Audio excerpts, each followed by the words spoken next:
बड्या बापाच्या अल्पवयीन मुलाने आलिशान कारच्या अपघातापूर्वी केलेल्या पार्टीत 2 तासात मद्य व जेवणावर मित्रांसोबत तब्बल 48,000 रुपये उडवले असल्याची माहिती त्यानेच पोलिसांना दिली। अल्पवयीन मुलाने भरधाव वेगाने वाहन चालवून केलेल्या अपघातात 2 जणांना जीव गमवावा लागला। या अल्पवयीन मुलाने नुकतीच 12वीची परीक्षा दिली होती। मित्रांबरोबर तो रविवारी रात्री पार्टी करण्यासाठी गेला होता। पार्टीला जाताना त्याने वडिलांकडून पोर्शे ही महागडी कार घेतली होती। मुलगा मद्यप्राशन करतो याची माहिती बांधकाम व्यावसायिक वडिलांना होती। अल्पवयीन मुलगा व त्याच्या मित्रांनी हॉटेल कोची आणि हॉटेल ब्लॅक मध्ये मद्यप्राशन केले। तिथे त्यांनी जेवण घेतले। 2 तासात मुलाने मद्य पार्टीवर 48,000 रुपये खर्च केले। पोलिसांनी दोन्ही हॉटेलमधील चित्रीकरण तपासले तेव्हा मुलगा आणि त्याचे मित्र मद्यप्राशन करत असल्याचे दिसून आले। हॉटेलमधील बिल मुलाने ऑनलाईन दिल्याचे उघडकीस आले। पोलिसांनी ऑनलाईन बिल अदा केल्याच्या नोंदी तपासणीसाठी ताब्यात घेतल्या आहेत।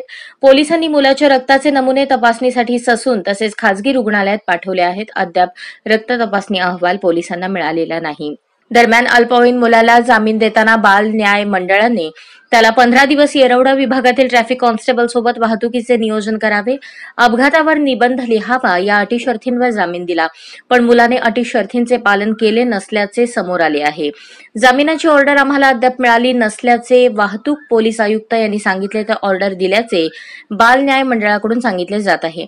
एकमेकांच्या कोर्टात चेंडू टोलवला जात असल्यामुळे मुलगा नक्की अटी शर्थींचे पालन करणार का असा प्रश्न आहे। 22 मे रोजी अपघात प्रकरणातील या अल्पवयीन आरोपीला दुपारी 12 वाजता बाल न्याय मंडळात पोलिसांमार्फत हजर होण्याची सूचना देण्यात आली आहे।